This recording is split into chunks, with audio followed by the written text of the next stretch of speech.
녹화를 하고, 네, 공유하셔도 되고요. 저기, 음, 이게 또, 이걸 그거 해야 되겠구나.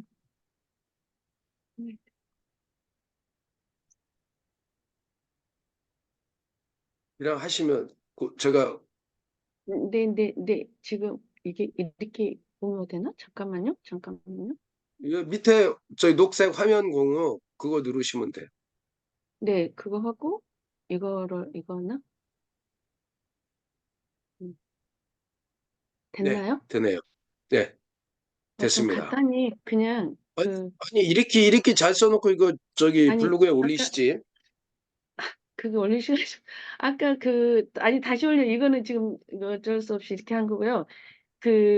우리 혜지 선생님이 말씀하셨듯이 다 써야 될 거고 다 하니까 그렇게는 못하고 그냥 저 간단히 그냥 했거든요.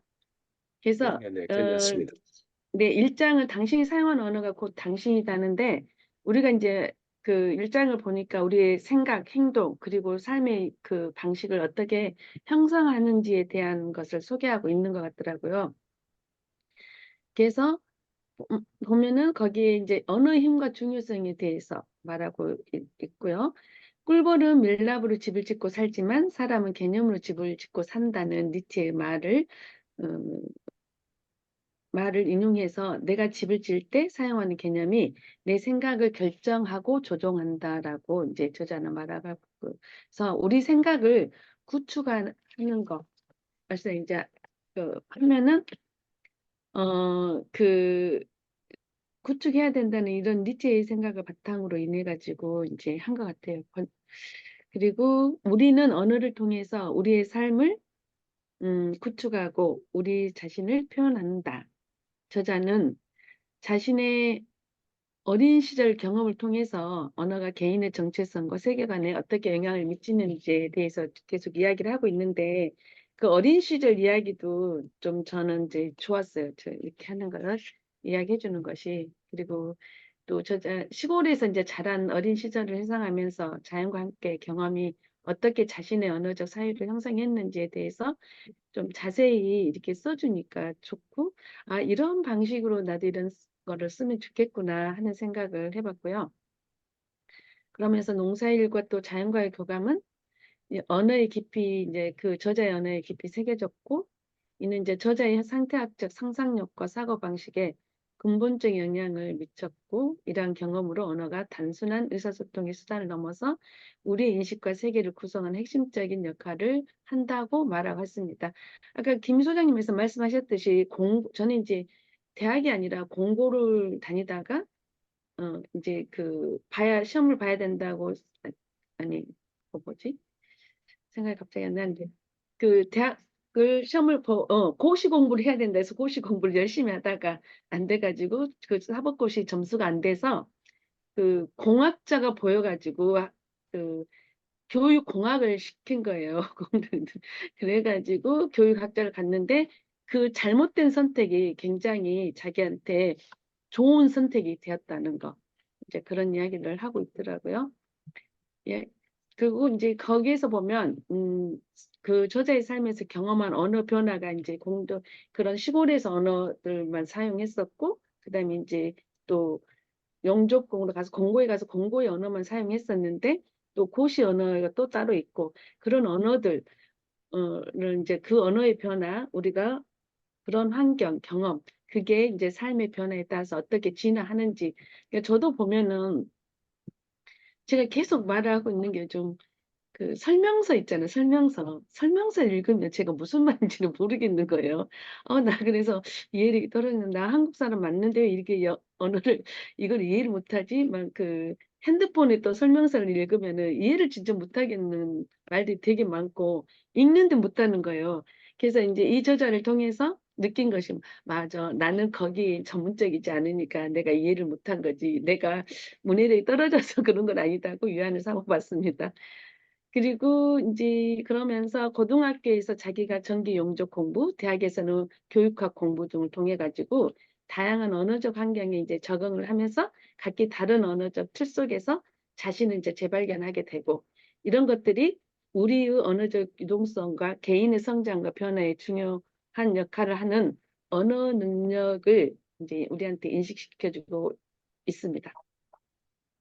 그리고 이제 저자는 고시 합격을 하기 위한 공부에서 벗어나가지고 첫 번째 분석 계획률을 해서 다 불살르고 거기서 이제 벗어났다고 해요.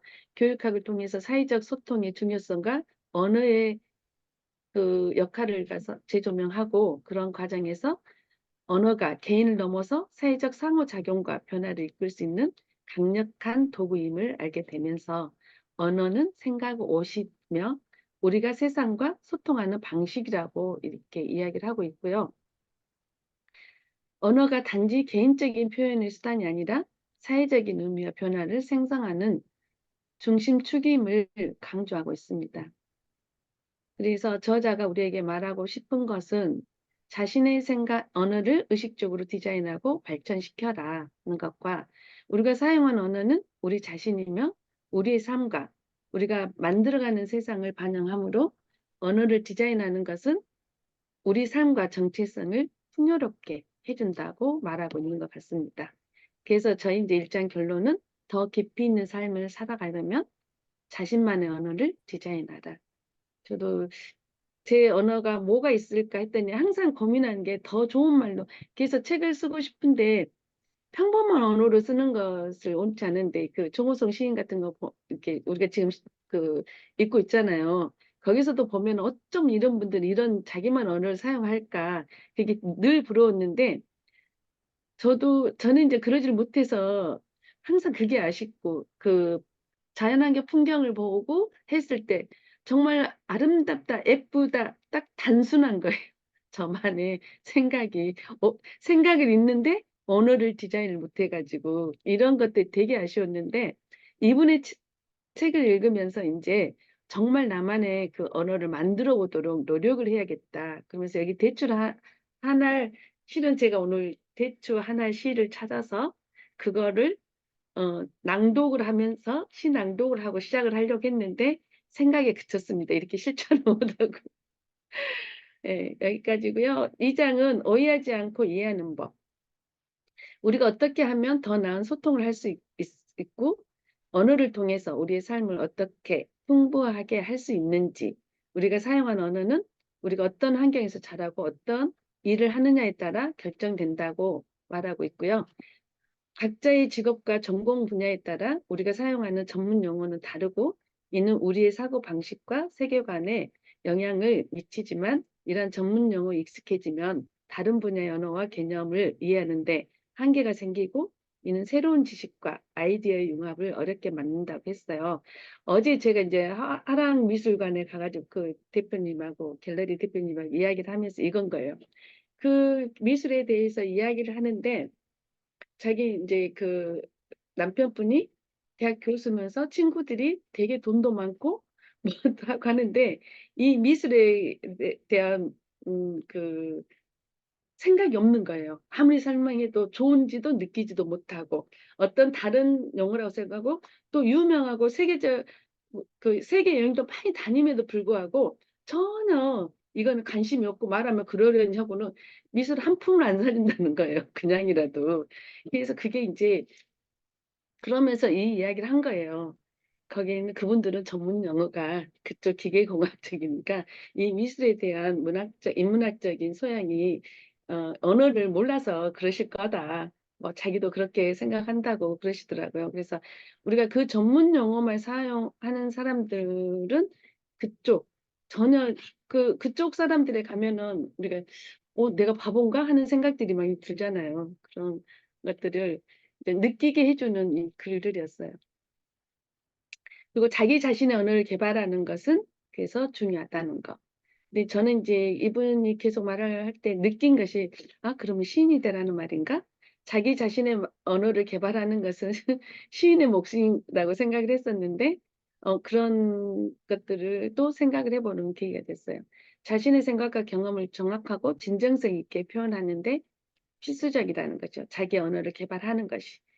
책을 읽을 때 저자의 언어에 대해 깊이 생각하고 기존 언어적 관습과 어떻게 다른지를 곰곰이 따져보는 것이 중요하고, 근데 이제 우리가 지금 요즘에 개발서를 많이 읽다 보니까 어, 저자의 언어에 대해 깊이 생각하는 것이 조금 얕지 않나 하는 생각을 해봤어요. 우리가 그래서 제가 이제 계속 저는 제가 부족하니까 인문학적 사유를 하고 싶은 그런 이제 독서를 하고 싶은 거죠. 제가 부족하니까.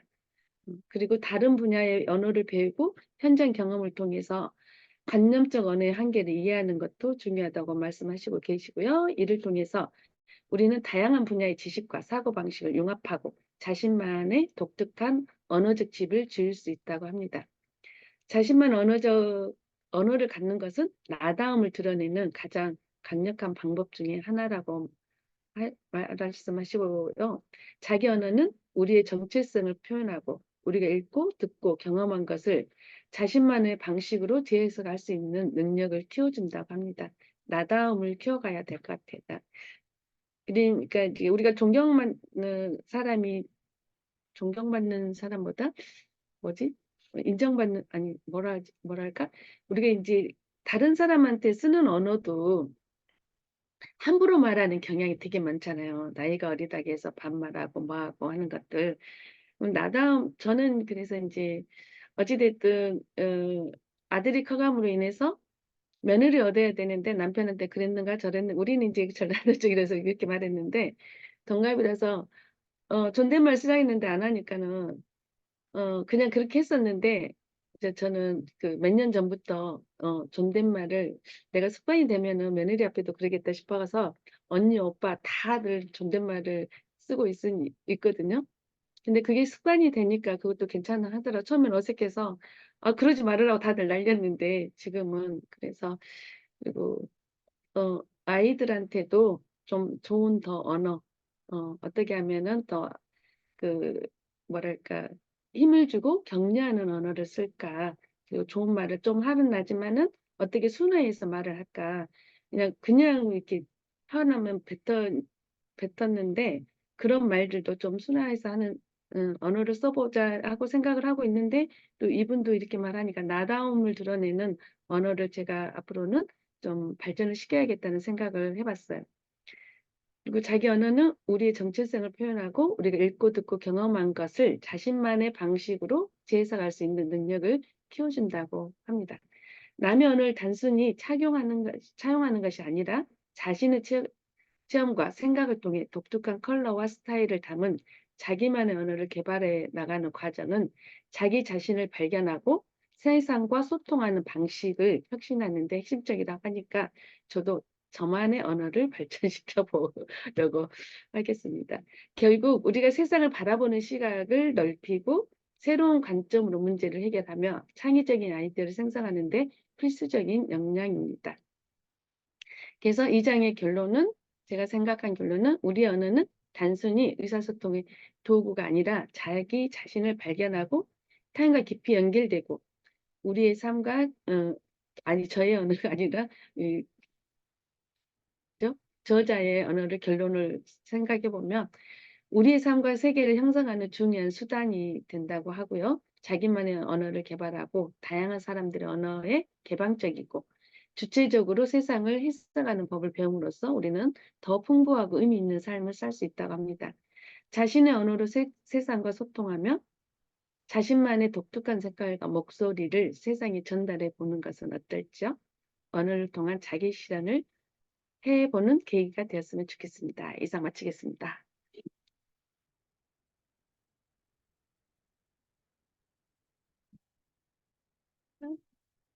오늘은 중재합니다.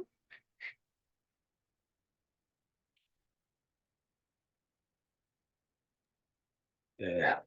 와,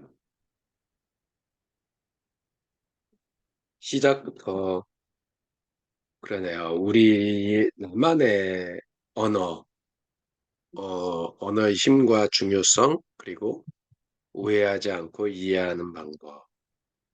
그러니까 말을 어떻게 하느냐에 따라서 많이 다른 것 같아요. 네, 감사합니다. 이어서 일단은 저희 한번 다 하고 나서 네, 같이 나눠보도록 할게요. 다음은 제가 좀 하겠습니다. 화면을 공유하고요. 음.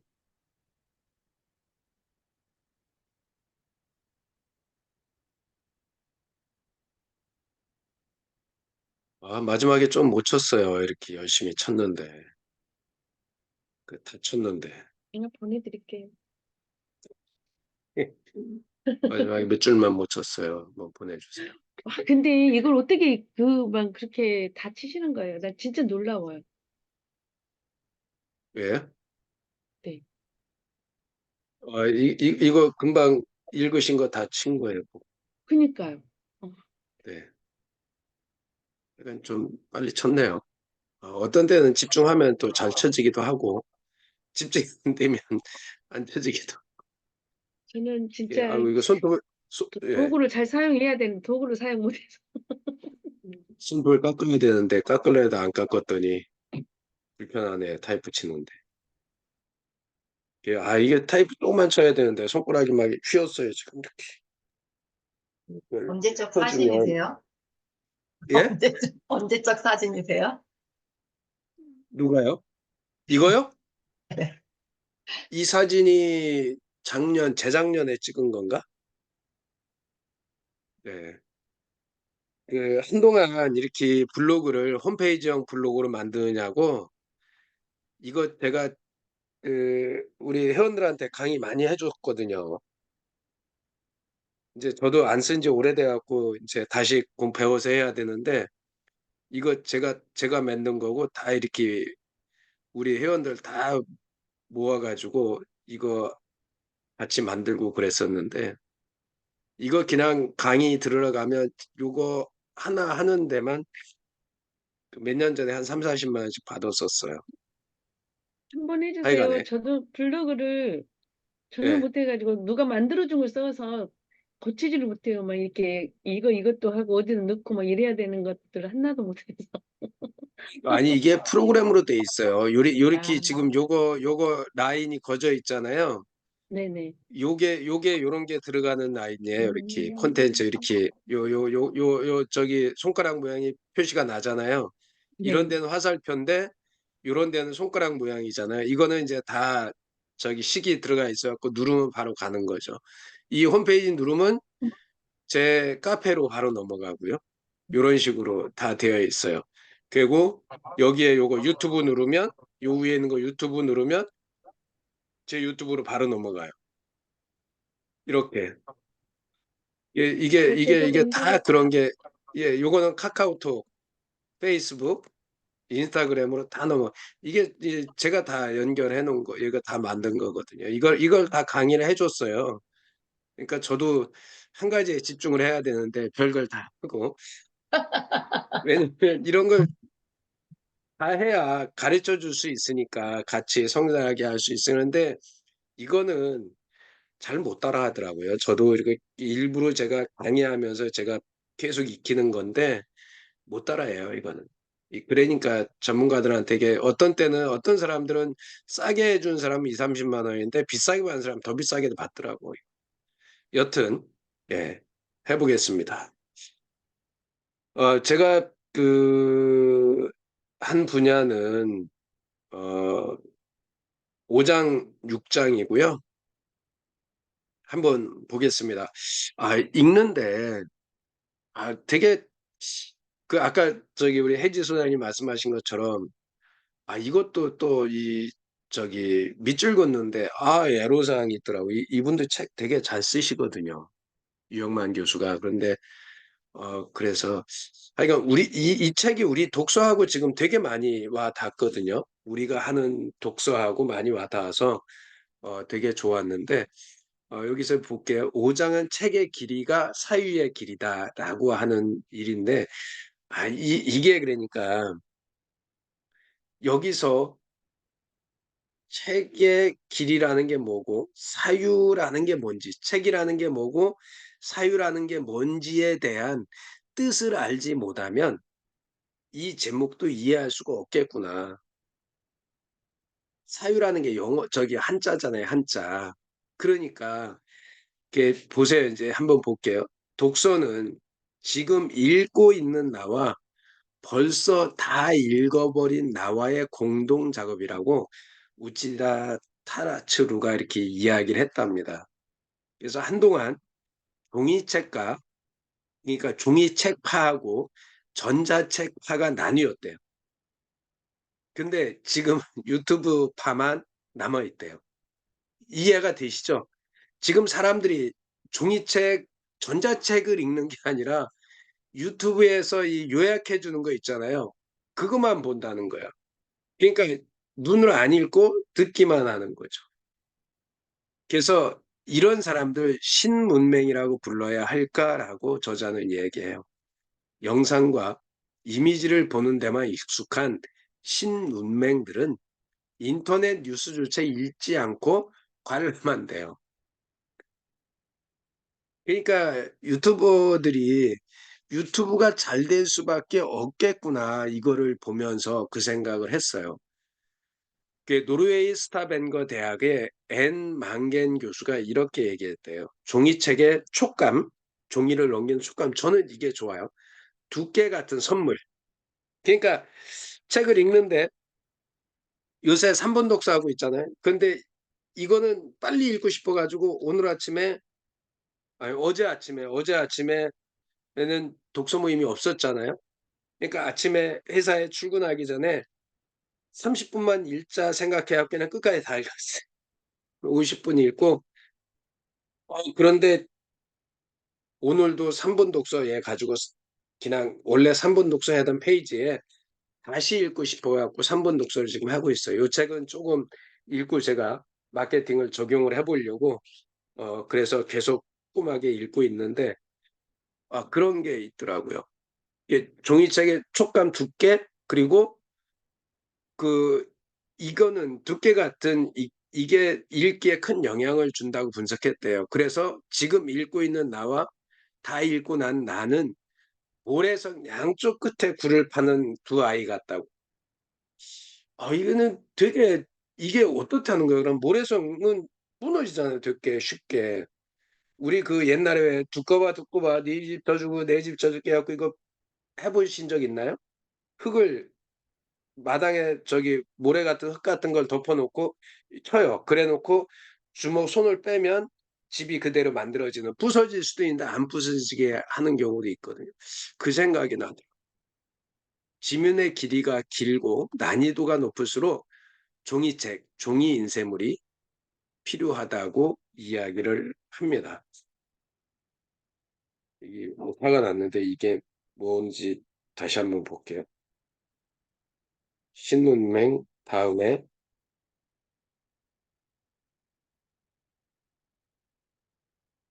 물성.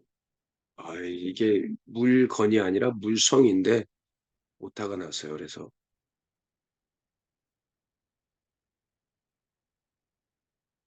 여기에 두께 같은 물성, 예, 촉감하고 물성.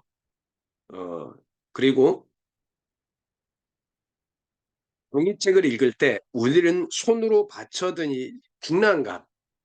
그래서 저는 전자책도 사실은 제가 어, 그 오디오북을 많이 듣고 다니다가 요새는 어떻게 되든 종이책을 한번 읽으려고 이렇게 애를 쓰는데 중량감을 느끼고 남은 페이지를 눈으로 확인하면서 속도를 조절한다.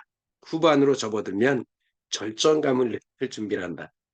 이게 바로 독서의 맛이다. 전자책은 이런 게 사실은 잘 안 보이는데 종이책은 보이잖아요. 이게 자꾸 넘어가다가 우리 매일 아침에 읽는 이거 내 인생의 용기가 되어준 한마디 지금 절반을 넘어가고 있어요. 그러니까 벌써 45. 그러니까 이제 다음 주 월요일 날 46 하면 이제 30개 남거든요. 76개인데. 이 책을 종이책을 읽는 거는 라면 먹는 과정과 비슷하다. 이 저자가 또 연결한 거 보세요. 면과 고기점 그리고 파와 양념이 들어간 국물의 맛을 음미하다가 마침내 바닥을 드러내는 순간 진한 아쉬움이 나. 이거 느껴보셨나요? 저는 이제 매주 수락산에 가면서 우리 수락산 팀의 그 컵라면하고요. 뜨거운 물은 제가 지고 올라가요. 그래서 산에서 그 한겨울에도 우리 산에서 컵라면 끓여서 그거 먹고 그러고 왔는데요. 그런 라면 먹는 과정과 비슷하다. 그러면서 이래요. 복잡한 문제일수록 지적 인내심이 필요하다. 평소 깊이 읽기를 멀리한 사람들은 복잡한 문제도 무조건 빨리 해결하려고 든다. 그러니까 제대로 안 되겠죠. 회백질이 줄어든 팝콘 브레인이라 팝콘 브레인. 그러니까 이 회백질이 줄어든 회백질이 뭐죠? 회백질이 뭔지 모르면 이 팝콘 브레인이라는 걸 말을 이해가 잘 안 되는 그게 여기에 나와. 그리고 내 아이들에게 당연히 컴퓨터를 사줄 것이다. 하지만 그보다 먼저 책을 사줄 것이다. 빌 게이츠가 얘기를 했는데요. 스마트폰에 책은 완패당했다. 근데 이 뒤에를 한번 잘 봤으면 좋겠어요. 독서혁명보다 기술혁명이 지금은 더 중요해진 것이다. 기술혁명을 이끄는 원동력은 사고혁명이고요. 사고혁명의 근원은 바로 사고력을 촉진시키는 독서다. 사람들이 그러니까 이거를 진짜 잘 모르고 있는 거예요. 그래서 제가 어디에다가 제가 댓글을 달면서 그런 얘기를 달아놨어요. 많은 사람들이 AI를 잘 쓰고 싶어 해요. 그리고 AI를 자기가 지배하고 싶어 하는데 결론은 이거예요. AI를 지배하고 싶으면 많은 인풋이 있어요. 독서가 있어야 돼. 특히 인문학 이런 것들을 많이 해야 AI가 일을 할 수 있게끔 시키는데 그걸 안 하면 어떻게 돼요? AI가 알려주는 대로 AI가 시키는 대로 결국 내가 AI한테 물어보고 AI가 시키는 대로 내가 따라서 하는 거예요. 내가 고칠 능력이 안 돼. AI를 컨트롤할 수 있는 능력이 안 되니까 AI한테 끌려다니는 거라고. 근데 사람들은 그 기본 진리를 모르면서 AI만 가지고 쥐어 흔드니까 가다가 다 수도하는 거예요. 활용을 못하는. 활용의 확장성에서 다 수도하는 거예요. 그 독서하는 사람한테 지는 거랍니다. 독서혁명이 일어나려면 문해력이 필수라고 해요. 나 이거 대충 얘기 듣다가 여기에 정확한 이 숫자를 나온 거 보고 놀랐어요. 우리나라가 문맹률이 얼마나 높은지. 문해력은 문자의 의미를 해독하는 걸 넘어 문맥 안에서 문장의 의미를 해석하는 능력이라고 합니다. 2017년에요.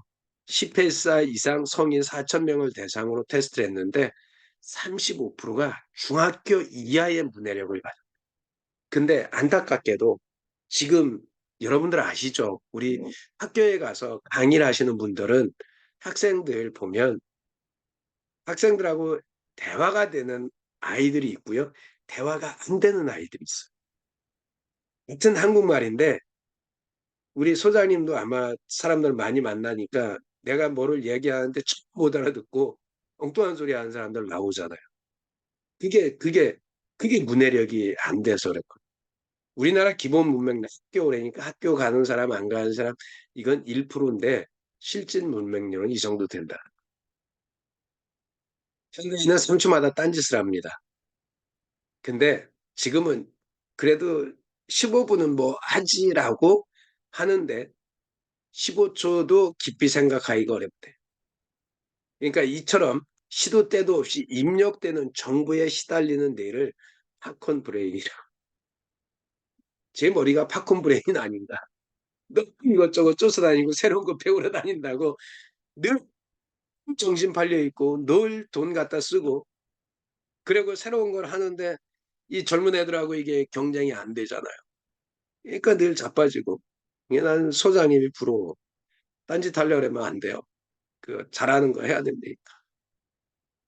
가장 큰 문제가 모국어가 위기라는 거예요. 우리 한글 저도 대안학교에 있으면서 영어 교육을 우리도 어린애부터 했고요. 제가 태국에 와서 태국에 있는 학교에 교감을 1년 하면서 그 어린애들부터 그 영어를 시켰거든요. 한국말이 안 되는 애들. 한국 애들 들여다. 근데 결국은 늘 우리가 가르치면서 생각한 게 뭐냐 하면 국어를 모르면 영어가 안 된다고요. 근데 사람들은 그렇게 생각을 안 해. 이분도 똑같은 얘기했어요. 깊이 읽는 능력이 사라지면서 국어 실력도 덩달아 급격하게 떨어졌다. 국어 실력이 떨어지면 언어 독해 능력도 떨어진다. 국어가 외국어보다 더 어려워지는 것이다. 모국어의 위기는 곧 삶의 위기다. 왜냐하면 필연적으로 사고의 위기를 가져오기 때문에. 디지털 정보나 동영상 강의의 치명적인 약점은 크게 두 가지인데요. 첫째, 배경 지식을 쌓을 수 없다는 것이다. 둘째, 지나치게 가공해서 전달이 된다. 사람들의 입맛에 맞게. 인간은 사유조차 아웃소싱해 버리는 것이다. 그러니까 머리가 비어있는, 혼자 생각할 시간도 없는 것. 여기 한번 보세요. 깊이 읽기란 자신이 터득한 삶의 지혜와 책 속의 저자의 생각을 연결시키는 것이래요. 기존 지식과 새 지식을 연결해 나만의 생각과 관점을 꼽히어 나담을 만드는 작업이야. 깊이 읽는 사람은 쉽게 타자의 입장에 되어서 전혀 다른 세계를 경험을 한대요. 타자의 입장에 되어서 간접적으로나마. 결국 공감 능력은 한 컷의 짤을 보고 일방적으로 판단하거나 순간적으로 느끼는 것이 아니라 콘텍스트 속의 텍스트의 의미를 여러 관점에서 해석해 보는 부단한 훈련의 결과다. 이 저자가 얘기하는 게 그거예요. 공감 능력을 갖는 것도 깊이 있는 사고를 해본 사람이 공감을 찾는다는. 깊이 읽기는 나의 관점에서 저자의 관점을 해석하는 것이고 나와 다른 관점을 접하면서 기존과 다른 생각을 새롭게 창조하는 것이라고 이야기를 합니다. 그리고 검색 능력과 사색 능력의 반비례. 요즘에 검색을 많이 하잖아요. 검색 능력이 뛰어날수록 생각하는 시간을 줄어든다. 인터넷이 없던 시절, 이거 우리 여기 있는 분들은 아마 다 기억을 할 거예요. 인터넷 안 될 때 저는 이제 대학을 방송대를 나왔어요. 그러면서 우리 그때는 도서관 가면 어디를 갔냐면 저는 서울에 있었으니까 서울에 있으면서 가장 많이 간 게 정독도서관, 종로 뒤쪽에 있는 거. 그리고 마포도서관, 그 다음에 중앙도서관 갔어요. 졸업 논문 쓸 때 중앙도서관에 가서 거기 가고 논문 찾고 그랬거든요. 찾고 찾는 연구의 과정이 그랬다. 발품, 손품, 호락하며 뒤적뒤적거리다가 찾으려 했던 정보의 광맥을 찾는 순간 기쁨을 말로 표현할 수 없었다. 정보를 찾아가는 과정 자체가 놀라운 학습이라는 탐색 여행이에요. 예전에는요, 이 논문을 쓸 수 있는 데가 중앙도서관뿐이 없어요. 모든 논문이 한 번씩 복사해가지고 책을 만들어서 중앙도서관에 다 갖다 놓기 때문에 중앙도서관에 가면 논문을 다 찾아볼 수 있어요. 근데 반출은 안 시켜. 복사는 해주는데 책을 대연 안 해준다고. 그럼 거기가 보고 삐껴야 돼. 그러니까 지금이야 여러분들 논문 쓰는데 국회 도서관에 온라인으로 들어가면 지금은 요즘에는 모든 논문은 다 디지털로 해가지고 PDF로 다 제출하게 되어 있어요. 그러다 보니까 지금은 국회 도서관 치면은 가끔가다 나는 그런 사람들은 이해를 못하겠어. 왜 돈을 내고 그거 자기 논문을 파는지. 그건 제가 생각할 때 등록할 때 잘못할 수도 있어요. 저도 등록할 때 보니까 그렇게 할 거냐, 그냥 공개할 거냐 이렇게 표시를 하더라고요. 근데 그냥 공개해 줬으면 좋겠어. 왜? 자기도 논문 쓸 때 있잖아. 근데 그걸 등록하는 거를 이상하게 안 되게끔 돈 안 내면 못 받아가게끔 그런 논문들이 있더라고. 그런데 진짜 가서 보면 돈 주고 사보면 돈 괜히 냈다 생각되는 것들이 너무 많아. 그런 것들. 지금은 이제 다 찾아볼 수 있어요. 인간의 뇌를 내는 텍스트를 읽어줄 때 주목하는 단어의 위치 단서를 활용하는 정보를 분류한대요. 근데 디지털 텍스트를 읽을 때 난 이거 정말 공감 많이 했어요. 그리고 지금 제가 이것 때문에 혼란스러울 때가 되게 많아요. 디지털 텍스트를 읽으면 마우스로 화면을 클릭하다 보면 광고들이 막 쏟아지잖아요. 그거 클릭해갖고 아니라고 여기 부인할 사람 아무도 없을 거예요. 우리 특히 김혜희 소장님 막 읽는데 보험 관련 정보가 막 그럼 막 그거 클릭하다가 내가 정작 왜 여기 들어와 있는지 모르고 있는 경우가 되게 많잖아요. 내가 뭐 찾으러 들어왔지? 되게 많거든요. 광고가 불쑥 나와, 링크가 불쑥 나온다고. 거기에 정신을 빼앗기면 도대체 방금까지 뭘 어떻게 읽었는지 무슨 내용이었는지 기억이 나지 않은. 아, 이분도 이랬었을 거야. 그러니까 자기가 이걸 공감하고 썼겠죠. 그죠? 아, 우리의 뇌는 지식으로 전환하기 위한 시간이 필요하대. 현대인의 불특정 다수와 자주 대화는 해도 자신과 대화하지, 아까 이야기하려고 했던 건데요. 자신과 대화하지 않는다. 우리 지난 며칠 전이야? 그죠? 어, 그 4월 3일 날 읽었던 그 내 인생의 용기가 되어준 한마디에 보면 사람은 때때로 홀로 있을 줄 알아야 된다. 때가 사색하는 시간이거든요. 그러니까 저는 산에 혼자 새벽이고 밤이고 혼자 산에 갈 때가 이렇게 좋아요. 어떤 때는 되게 무서워요. 그럴 때는 제가 딴 생각할 때요. 근데 제가 제 생각을 할 때는 오밤중에 산에 가도 안 무서워. 그리고 주로 새벽에 많이 올라가는데 새벽에 갈 때도 안 무서운데 순간에 딴 생각을 하면 막 멧돼지가 나오고 막 그래요. 실제로 나오는 게 아니고. 그래서 무서워. 그런데 이게 검색 능력과 사색 능력은 반비례하는지 검색 속도가 빨라질수록 창조, 강도 높은 사색은 뒷전이다. 저 잘라야 되겠네요. 지금 10분이 넘어버린 거. 그죠? 지금 17분 됐네.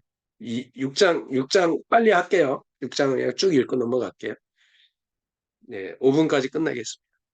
흥분하면 안 되는데. 키가 부족하면 빈혈이고 언어가 부족하면 예, 비너라고 합니다. 비트겐슈타인이 내 언어의 한계는 내 세계의 한계다라고 이야기를 했어요. 이 비너증을 방치하면 간단한 텍스트도 몰입해서 읽지 못한대요. 비너증이 발생하는 가장 근본적인 이유가 우리말을 공부하지 않았기 때문에. 아, 이거 진짜 심각한 것 같아요. 내가 쓴 단어나 개념 수준을 보면 내가 얼마나 개념 없는지 한눈에 보인대. 근데 이게 개념 없는지를 모르는 사람이 더 큰 문제잖아요. 음식에 대한 특별한 기호를 가진 사람이나 좋은 음식을 먹는 사람 미식가라고 하는데 여러분 미식가가 이 밑에 있는 것 중에서 어느 건지 혹시 아시는 분 계세요? 첫 번째는 쌀미예요. 쌀미. 미식. 그러니까 밥을 씹는 그 저기 쌀을 먹는 사람이라는 거죠. 두 조금만 번째는 화면 올려주세요. 한자가 안 이거 보여요. 화면 올리면 안 되는데 아, 그래요? 안 보여. 답이 한자가. 나오는데 네, 하세요. 예, 답이 나와서 그리고 두 번째는 그 이게 무슨 미자예요 이게? 그러니까 세 번째는 아름다울 미자, 네 번째는 만미자거든요. 만미. 미식가는 어떤 게 쓰일까요? 만미. 만미. 예. 그럴까요? 네, 두 번째는 말미디. 끝에 미자 말미. 같아. 그, 예, 뭐 하여간 쌀미, 뭐 말미, 아름다운 미, 맛미, 3번. 만미다. 3번? 김혜희 소장님 3번이라고? 4번. 정성덕 선생님 4번이고 저는 몇 번 했을까요? 저도 4번 했어요. 답은 아름다운 미자래요. 미식가는 아름다운 거예요. 근데 김혜수 소장 대단한 거예요. 30명 중에서 답을 맞힌 사람은 한 사람뿐이래. 거의 내가 만미라고 이야기를 했대요. 우리말 대부분이 한자어로 구성된 데서 비너증이 시작됐다. 아, 난 이거 보고 놀랐어요. 초등학교 1학년, 6학년까지 모든 과목에서 쓰인 한자어는 총 12,787개고요. 누적 출현 빈도가 22만 3,500개. 학술 도구어는 90%, 개념료 사고 도구어는 98%가 한자어래요. 결국 한자어를 모르기 때문에 발생하는 거예요. 비너증은. 한자 모르면 어휘력도 안 된다. 비너증은 외국어 공부를 방어하는 주범이 되고요. 제2 외국어를 배우려는 사람을 그래서 모국어를 많이 알아야 된다. 제2외국어를 배우면서 모국어도 모르면서 뜻이 뭔지도 모르는데 내가 어떻게 그 뜻을 이해하겠냐. 한자 모르면 외국어 학습은 거의 불가능하다. 숙고하는 것이 손전등이라면 행동하는 것은 전조등이다. 우리 여기는 다 운전하시니까 전조등이 뭔지 아시죠? 근데 운전을 안 하는 사람은 전조등이 뭔지 몰라요. 은유법으로 의사소통을 하려면 은유의 등어는 어휘 뜻을 알아야 된대요. 예를 들어 독서는 피클이다 하면 먼저 오이와 피클의 차이점을 알아야 된대요. 책을 읽기 전에는 오이였는데 책을 읽으면서 서서히 저자의 생각이 물들어서 피클로 바뀐다는 뜻이래요. 그래서 독서는 비가역적 변화를 암시하는 비유래요. 책을 읽고 나면 이전 상태로 돌아갈 수가 없대요. 여기에 얘기하자면 오이가 풍부한 사람은 다양한 은유를 통해 사유를 펼칠 수 있다. 이 사람이 공고 다닐 때 용접 기능사 아까 그 이 이야기한 한자 상용 한자. 근데 여기에 보면 이게 마지막이에요. 이 한자로 되어 있는데 이 한자로 여기를 써놓으니까 이 뜻이 명확하게 이해가 되는 거예요. 친구, 오래된, 친하게 지내는 오래된 사람을 만나면 앞으로 어떻게 살아갈지를 미래를, 그죠? 구상하면서 저기 생각하고 상상하고 그 만들면서 서로의 우정을 나눴다. 우리는 만날 때마다 각자 서로의 꿈을 토대로 어떤 일을 하며 살아갈지 그 일이 나에게 던져주는 의미가 무엇인지 곰곰이 생각하면서 복잡한 심정을 정리해 보는 시간을 가졌다. 쓸 수 있는 모든 한자를 써보니까 한국어 단어의 뜻이 더 명료해졌다라고 저자가 마지막으로 이야기합니다. 네, 10시 5분까지 마쳤습니다. 네, 여기까지. 죄송합니다. 이게 10분 만에 끝내자 해놓고 그래 저만 잘하면 된다니까. 네, 그러니까 우리 그 이제 잘못 알고 있는 게 한자가 중국어라고 알고 있는데 우리말이 돼요. 근데 이제 그게 어려우니까 그 한글로 해서 이제 하는 세종대왕께서 해준 건데, 그러니까 제가 한자를 배우자는 주장을 저도 하는 것이 그거거든요. 한자를 몰라버리면 의미가 진짜 상통하지가 않아요. 아는 것들이 되게 많아요. 맞아요. 그것 음, 때문에 그러는 음, 거죠. 네, 네. 근데 진짜 알겠습니다. 이분이 감사합니다. 막 생각이 너무 같아. 그러니까 대단하지 않아요? 네.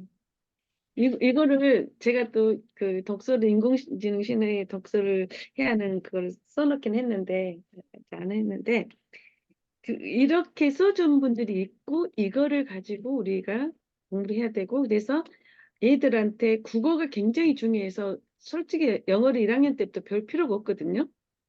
네, 국어를 배워야 돼. 국어를 언어를 굉장히 그거를 제대로 기본으로 배워야 다 돼. 해줘. 네, 그래서 이분만에 맞아요. 그렇게 해야 되고 그 3학년 때 배워도 충분하거든요. 네네, 그럼에도 맞아요. 불구하고 3학년 때에서 했더니 지금 1학년 때부터 배우는 거잖아요. 그게 진짜 잘못된 거예요. 우리나라를 못하면 영어 못해요. 우리나라 말이 안 되면은.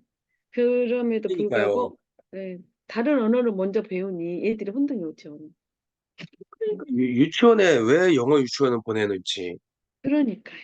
한국말도 못하는데 아니 가서 근데 그것도 있지만 초등학교 때 영어 1학년, 2학년 놀 필요 없어요. 그 애들은 열심히 뛰어놀고 관찰하고 재밌게 놀고 우리 말 배우는 게 중요한 거지.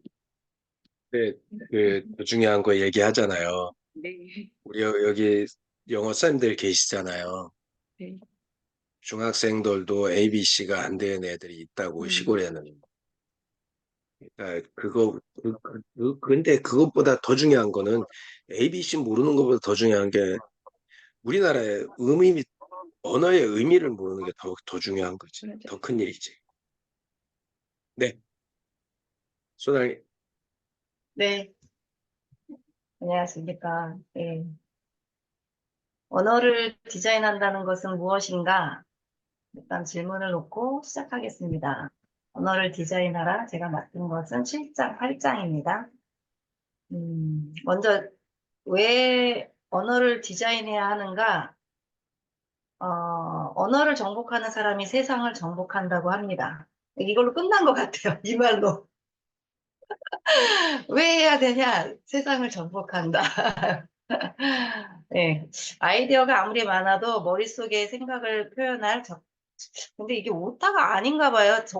이게 저거 아직 찾아보지 못했는데, 적합한 단어가 없으면, 예, 저 이 예, 말을 처음 들어. 그거는 맞는 말이에요. 아, 적화기라는 건 맞는다. 난 정확인 줄 알고, 뭐 내가 오타 찾았다 그랬는데, 읽다 보니까 또 적합이 또 나오더라고요. 이 아이디어가 이제 그 사라지는 현상이 생기고, 사라지지 않더라도 표현할 수 없으면 무용지물이죠. 아이디어를 현실로 구현하려면 우선 단어부터 바꿔야 한다고 해요. 그래서 아마추어와 프로의 차이를 보면 아마추어는 언어가 늘 빈약하고 틀에 박힌 언어 안에서 뱅뱅 돈다고 합니다. 생각도 기존 생각밖에 안 하니까 생각도 미천하다. 그리고 남다르게 행동할 가능성의 폭도 좁고 당연히 대안도 못 찾고 해결도 안 된다. 프로는 남들과 다른 언어를 가졌고 기존에 없던 생각으로 문제에 접근하고 자신의 한계를 빠르게 간파하고 다른 생각을 찾기 위해 그 분야의 대가를 찾아가거나 관련된 책을 읽고 다른 생각과 접촉하기 위해 부단히 노력한다고 합니다. 자, 여기 계신 분들은 아마추어이실까요? 프로이실까요? 네, 제가 봤을 땐 다 프로이십니다. 아마추어입니다. 뭔가 다른 사람은 사용하는 언어부터 남다르다 120페이지에 나와 있습니다.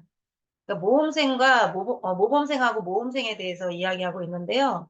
모범생은 정해진 길을 걸어가면서 조화와 안정을 추구하는 사람, 아마추어겠죠?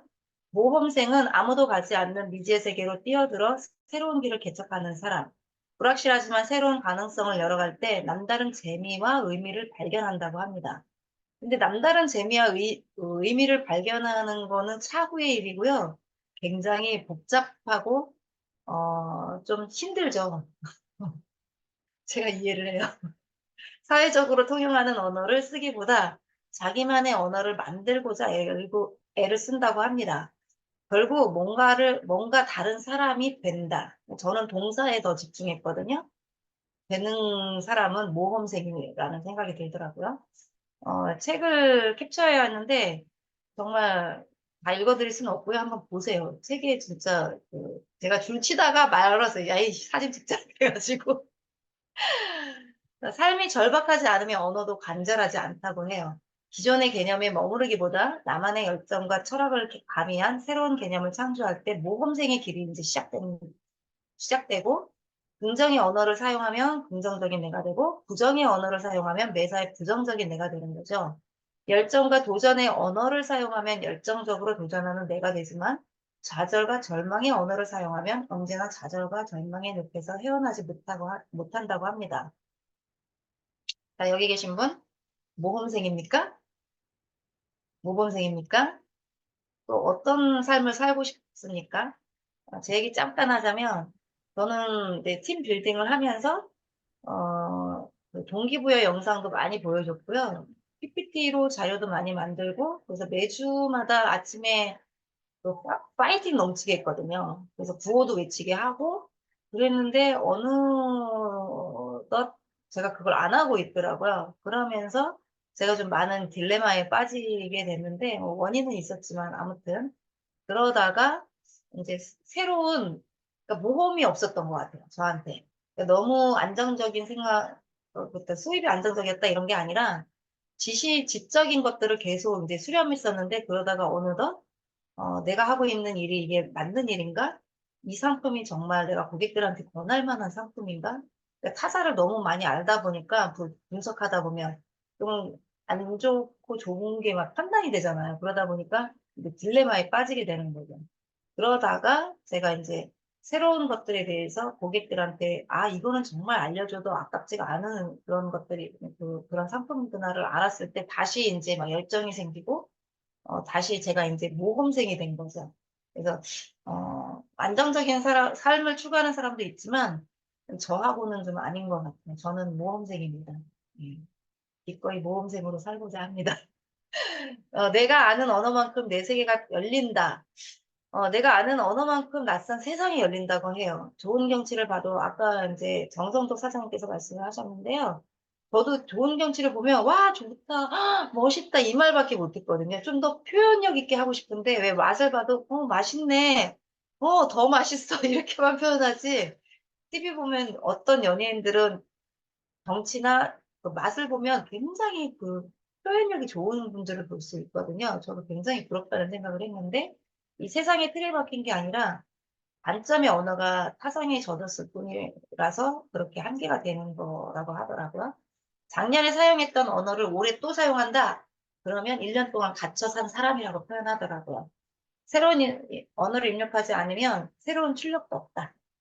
더 심각한 문제는 입력이 점차 줄어드는데 출력은 기하급수적으로 늘어나는 사실이죠. 꼰대를 말할 수도 있겠죠. 책을 읽는 사람은 점점 줄어드는데 책을 쓰려고 하는 사람은 왜 이렇게 많아졌을까라고 표현하시더라고요. 저는 잘 모르지만 아마 이 분야에 계신 분들은 다 이게 이제 공감하는 내용 같아요. 언어적 관성에서 벗어나기 126페이지에 나와 있습니다. 아인슈타인의 명언을 보면 우리가 직면한 문제들은 그 문제들이 발생할 때 사용했던 사고방식으로는 해결할 수 없다고 합니다. 문제 해결과 문제 해소라는 표현이 있는데요. 문제 해결은 문제가 완벽하게 규명될 수 있고 해결될 수 있다는 과학적 신념을 반영한 것이고, 문제 해소는 상황에 따라 다르고 이해 관계자의 갈등이 내재해 있음을 전제로 했을 때 이런 표현을 한다고 합니다. 언어는 생각을 담는 그릇이다라고 표현을 하는데요. 그릇의 크기가 그 생각의 크기이고 그릇이 바뀌면 거기에 담는 생각도 달라진다고 해요. 아마 자리가 언어도 바뀐다라는 말도 이런 표현에 부합하지 않을까 싶고요. 언어가 풍부해지면 새로운 의미를 상상하고 창조하는 놀이를 즐길 수 있다고 합니다. 그럴 것 같아요. 정말 많은 언어들을 알면 정말 재미있을 것 같아요. 인생이. 네. 자, 이제 8장. 개념 없이 살면 안 되는 이유에 대해서 나와 있습니다. 필름 카메라 회사의 코닥 이야기라고 적었는데요. 내용이 긴데 제가 짧게 얘기를 하자면, 스티븐 샘슨이라는 엔지니어가 이제 변학온 유치원생이 이런 질문을 했대요. 아저씨, 여기가 어디예요? 정성을 다해 그분이 이제 생각하고 대답을 해줬죠. 여기는 필름 만드는 회사야 라고 얘기를 했는데, 다른 아이가 또 물었대요. 아저씨, 필름이 뭐예요? 이제 필름이 뭔지 생각해 본 적이 없는 거예요. 이야기한 적이 없으니까. 그래서 생각하다가 이렇게 이야기했대요. 필름은 그릇이야. 왜냐하면 세상의 모든 이미지를 다 담을 수 있으니까. 이미지를 담는 그릇이라고 이제 이분이 재정의를 한 거죠. 재정의하는 순간, 말을 내뱉은 순간, 이게 확대가 된 거예요. 꿈과 희망, 기적을 담는 컨셉을 이분이 이제 입히게 된 거죠. 그러니까 스토리가 축적이 되면 역사가 되고 그 역사는 결국 남과 비교할 수 없는 나의 길이 만들어지는 건데, 아마 이거는 인문학적인 것 같아요. 생각하는 그 깊이에 따라서 이제 그 담는 그릇이 달라지는 것 아닐까? 저는 이제 개인적으로 그렇게 생각이 들었고요. 개념이라는 렌즈를 바꿔야 내가 보는 세상이 바뀐다고 해요. 어, 새로운 언어를 습득하지 않으면 새로운 세상을 볼 수 없죠. 그렇게 되면 틀에 박힌 지루한 세계만 남고 가슴속에 품은 신념은 표현하는 데도 개념이 필요하다고 합니다.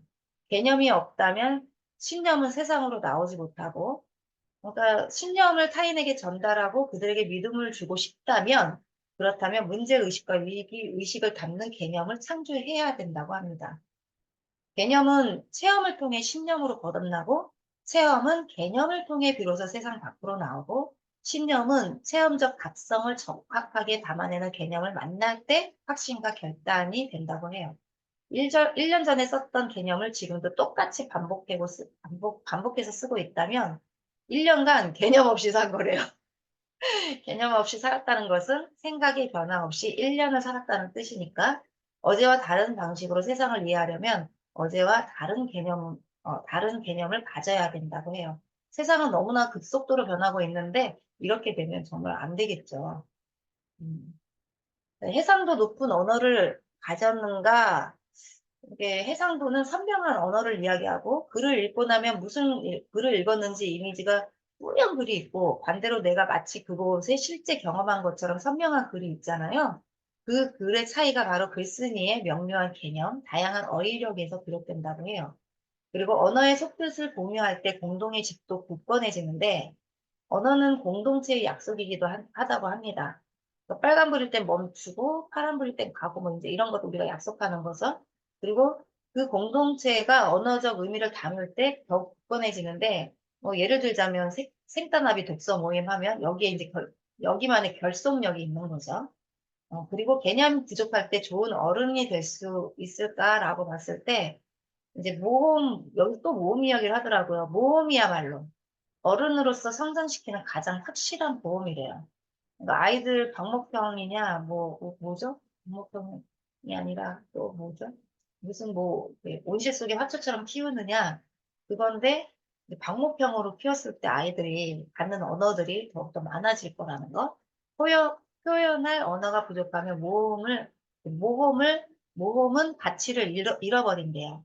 그 개념이 부족하면 좋은 어른이 될 수도 없고, 그 다음에 개념의 격이 곧 아예 인격이 되기 때문에 내가 사용하는 개념의 한계가 곧 내 세계의 한계라는 뜻으로 이해를 해야 되고 또 아까 이제 꼰대 얘기 잠깐 했는데 꼰대는 이 입력장치는 고장났는데 출력장치만 살아있는 사람. 꼰대의 언어는 늘 진부하고 과거형. 리더의 언어는 늘 미래형. 세상에 육체적 어른은 많아도 정신적 어른이 드문 이유는 구사하는 언어의 차이 때문이라고 합니다. 오늘 만난 언어의 틈새를 메우기 위해 내일의 나는 어떤 언어를 공부할 것인지 여러분이 배우는 언어가 여러분의 삶의 주연 배우로 만들어줄 것이라고 이 작가가 표현을 했고요. 그래서 저는 이제 이 책을 다 읽고 나서 느낀 점을 그냥 간단하게 썼는데요. 과거의, 근데 결단이죠. 저의 결단이기도 하고, 과거의 언어는 이제 현재의 나를 만들었죠. 지금의 나. 미래의 나를 위해서 오늘부터 언어를 바꾸기로 결심합니다. 근데 생딸 모임도 그것의 하나 일부고요. 바꾼다는 것은 보고 듣고 말하는 것이고, 그리고 더 나아가서 공동체를 변화시킨다는 것이다. 이것은 지혜의 해지 생각이었습니다. 이상입니다. 공유 중지합니다. 네. 야, 오늘은 저희들만의 리그를 했네요. 네, 너무 감사합니다. 예, 우리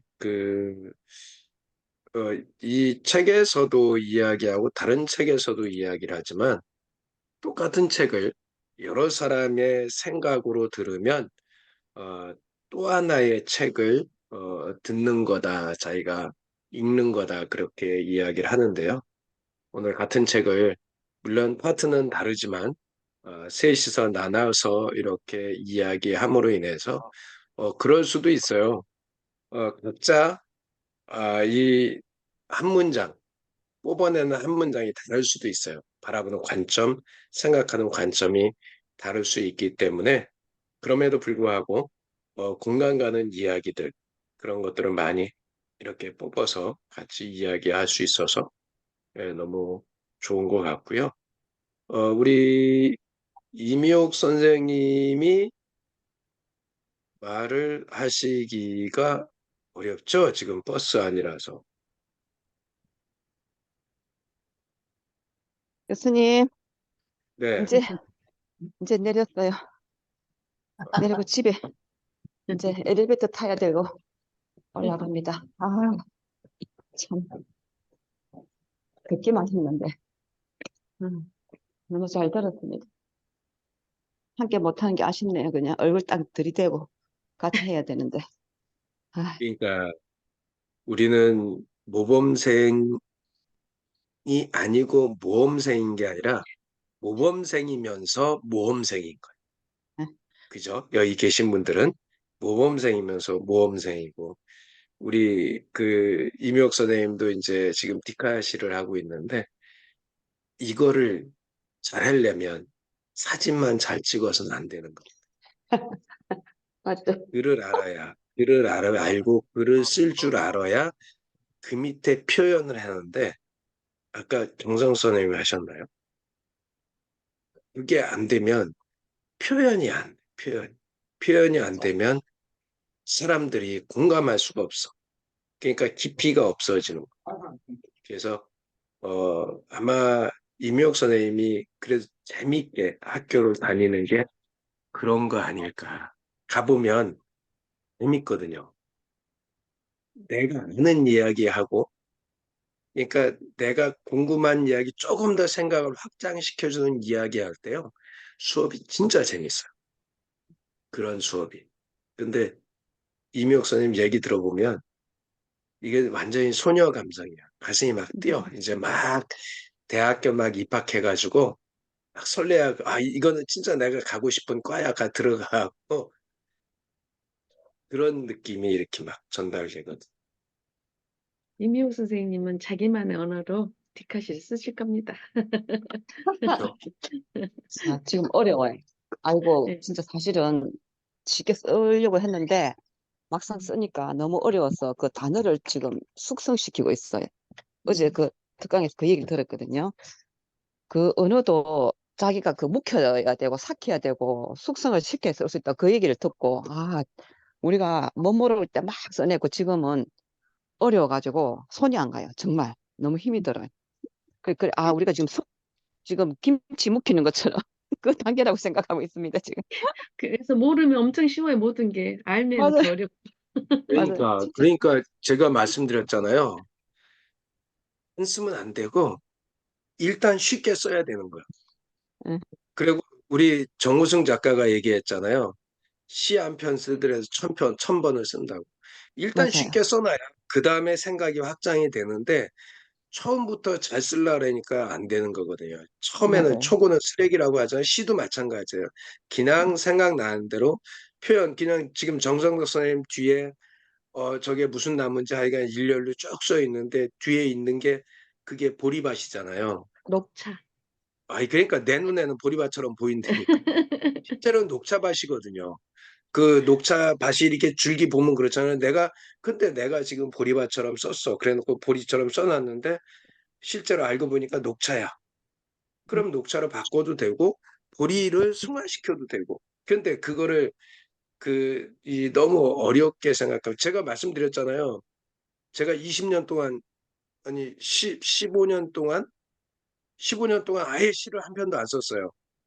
왜 시를 안 썼냐면 제가 그동안 고등학교 때부터 써온 30대 초반까지 썼던 시 50편 정도를 뽑아가지고 시조시인 고등학교 선생님이면서 시조시인한 분이 그걸 갖다 달라 해갖고 보여드렸는데 그분이 완전 혹해 이거는 시도 아니다 쓰레기다 음, 그래가지고요 그 뒤로 안 썼어요. 그러다가 그거를 똑같은 거를 갖고 있었어요. 안 버리고. 근데 2018년에 그 시인이시고 부산문학의 편집위원으로 계신 편집장으로 계시는 분이 이야기 듣더니 한번 가져와 보래요. 그러면서 그분이 용기를 준 게 모든 세상에 보여지는 사물을 글로 표현한 건 다 시다. 그래서 그분한테 1년 동안 매일 그 시를 써서 보냈어요. 그리고 2019년 11월 달에 시인 등단을 한 건데요.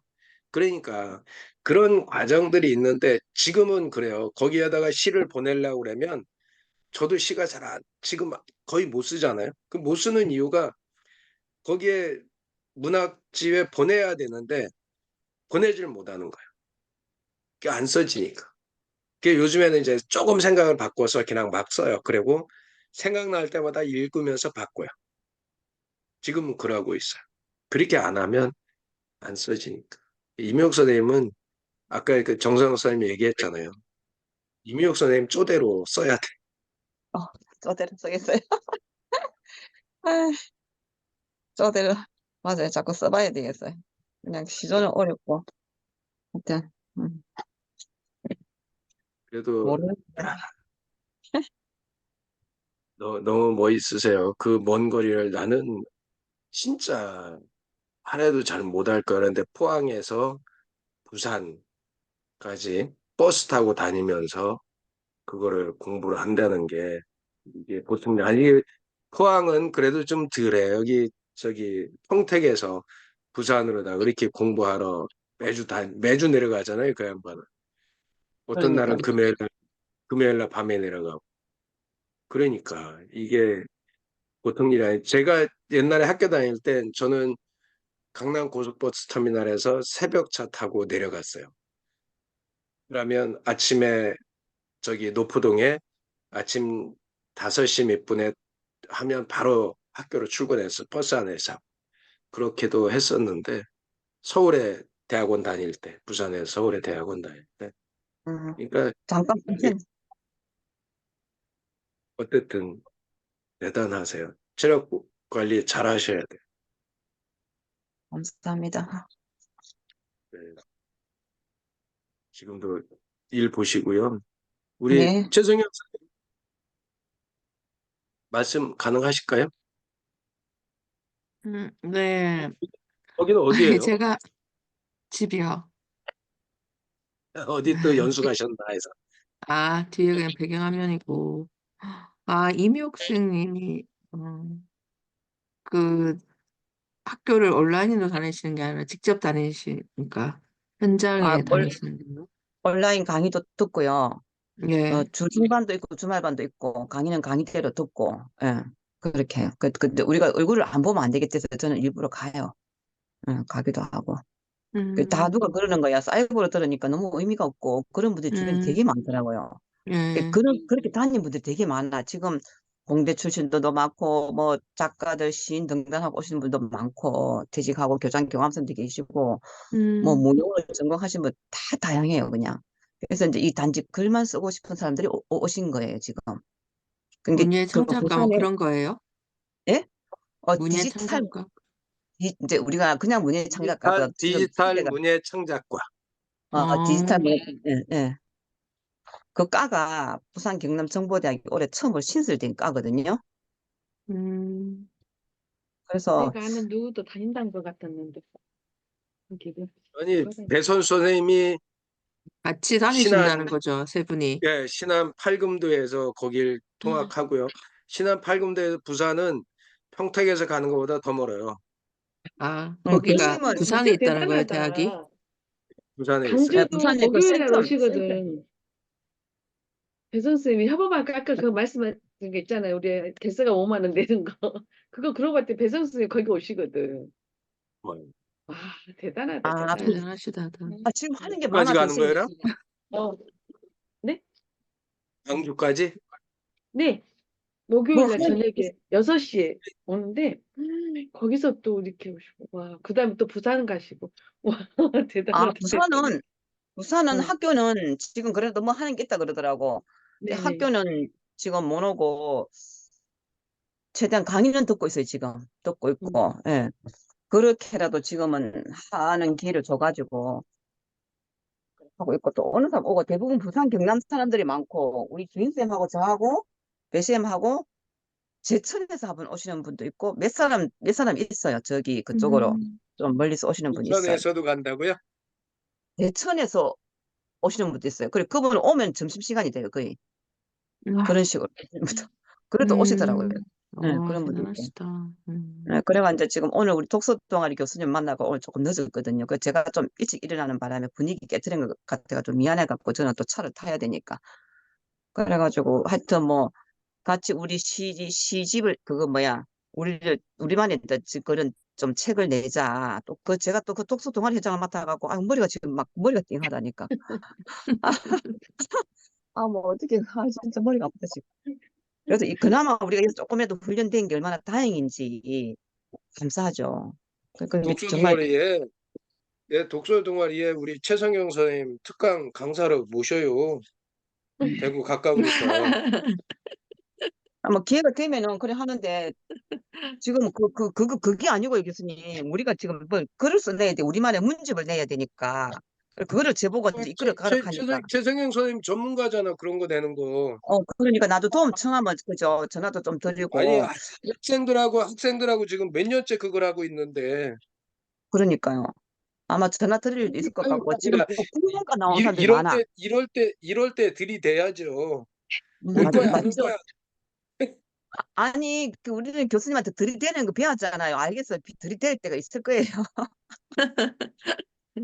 맞죠, 그죠, 아, 선생님? 네. 이 언어를 디자인하다 책을 열심히 읽었었는데, 그 책이 사라져갖고 계속 지금도 찾고 있다가 어, 책장 막 다 뒤졌는데도 안 나와가지고, 예, 예. 저는 오늘 가면서 그랬고, 이거 빨리 내 일급 분량을 오늘 해야 되겠는데 그만 못하고 또 가방에 넣어갔다 또 왔는데 다음 주 때 제가 이걸 할 수 있을지 모르겠어요. 일단은 음, 그죠?